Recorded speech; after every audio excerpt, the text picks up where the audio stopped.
തട്ടിക്കൂട്ട് വികസനം മാത്രമാണ് ഉടുമ്പൻചോലയിൽ എംഎംമണി നടത്തിയിട്ടുള്ളതെന്ന് എൻഡിഎ സ്ഥാനാർത്ഥി സംഗീത Viswanathan. Government Ayurveda medical college, ജില്ലാ ആശുപത്രി, നെടുങ്കണ്ടത്തെ കെഎസ്ആർടിസി ഡിപ്പോ, ഫയർ സ്റ്റേഷൻ തുടങ്ങിയവയൊക്കെ ഉദ്ഘാടന മാമാങ്കങ്ങൾ മാത്രം നടത്തി ജനങ്ങൾക്ക് പ്രയോജനമില്ലാതെ കിടക്കുകയാണ്. ഇതിന് ഒരു മാറ്റം വരണമെങ്കിൽ എൻഡിഎ സ്ഥാനാർത്ഥി ജയിച്ചു വരണമെന്നും സംഗീത ഇടുക്കി വിഷനോട് പറഞ്ഞു. ഉടുമ്പൻചോലയിലെ എൻഡിഎ സ്ഥാനാർത്ഥി സംഗീത വിശ്വനാഥനൊപ്പമാണ് ഞാനിപ്പോൾ ഉള്ളത്. ഈ സ്ഥാനാർത്ഥിയുടെ പ്രചരണത്തിന്റെ ആദ്യ ദിനമാണെന്ന്. മാഡം, ഇന്ന് വാഹന പ്രചരണത്തിന്റെ ആദ്യ ദിനമാണ്. എങ്ങനെ പുരോഗമിക്കും? ഇന്ന് ഒരു മൂന്നാം ഘട്ട പ്രചരണത്തിലേക്ക് ഞാൻ കടന്നിരിക്കുകയാണ്.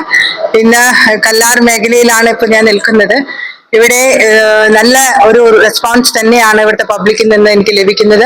കാരണം കഴിഞ്ഞ കുറെ വർഷങ്ങളായിട്ട് ഇവിടെ ഭരിച്ചിട്ടും ഇവിടെ അടുത്ത് KSRTC ബസ് സ്റ്റാൻഡും അതുപോലെ തന്നെ ഫയർ സ്റ്റേഷനും ഒക്കെ ഉദ്ഘാടനം മാത്രം നടത്തിപ്പോയെന്നാണ് ഇവിടുത്തെ ജനങ്ങൾ പറയുന്നതും അത് തന്നെയാണ് ഞാൻ മനസ്സിലാക്കുന്നതും. വെറും ഒരു 4 കാല് തൂണ് മാത്രം ഇട്ടുകൊണ്ട് എങ്ങനെ ഒരു KSRTC ബസ് പോലും കയറാൻ സൗകര്യമില്ലാത്ത തരത്തിലാണ് ഇവിടുത്തെ KSRTC സ്റ്റാൻഡ് ഇന്ന് നിലനിൽക്കുന്നത്. അതുപോലെ തന്നെ ആരോഗ്യ മേഖലയിൽ ഇവിടുത്തെ ജനങ്ങൾ വളരെയധികം ബുദ്ധിമുട്ടിലാണ്.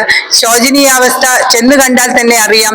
പലപ്പോഴും ഇവിടെ ആയുർവേദ മെഡിക്കൽ കോളേജ് അടക്കം ഉദ്ഘാടനം ചെയ്തു പോയതല്ലാതെ അത് അവിടെ ഞാൻ ചെന്നപ്പോൾ അവിടെ പ്ലേ ഗ്രൗണ്ട് ആയിട്ടാണ് ഞാൻ കാണുന്നത്. അപ്പൊ അതുകൊണ്ട് തന്നെ ഒരുപാട് വാഗ്ദാനങ്ങൾ മാത്രം നൽകുകയും വികസനം ഇവിടെ നടത്തിയെന്ന് പച്ചക്കള്ളം പറഞ്ഞുകൊണ്ട് ജനങ്ങളെ പറ്റിക്കുകയും വികസന രാഷ്ട്രീയം മുന്നോട്ട് വെക്കുന്നു ജനങ്ങൾക്ക് വേണ്ടി എന്ന് പറയുമ്പോഴൊക്കെ അതൊന്നും ഇവിടെ യാഥാർത്ഥ്യമായിട്ടില്ല എന്ന് ഈ ജനങ്ങൾ തിരിച്ചറിയുന്നു.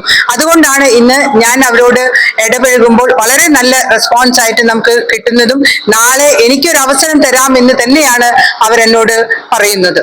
മാഡം, ഇപ്പോ ഈ കാലാവസ്ഥയൊക്കെ വളരെ പ്രതികൂലമാണ്, വലിയ ചൂടാ. എങ്ങനെ? നല്ല ചൂടാണ്. പ്രത്യേകിച്ച് ഇടുക്കിയിൽ ഇത്രയും ചൂട് അനുഭവിക്കുന്നത് ആദ്യമായിട്ടാണ് എന്നാണ് ഞാൻ മനസ്സിലാക്കുന്നത്. അപ്പൊ അതുകൊണ്ട് തന്നെ വളരെ ബുദ്ധിമുട്ടുണ്ട്. പക്ഷെ എല്ലാ വെല്ലുവിളികളും തരണം ചെയ്തത് കൊണ്ട് തന്നെയാണ് ഞാൻ ഈ ഇലക്ഷൻ പ്രചരണത്തിൽ മുന്നിട്ടിറങ്ങുന്നത്.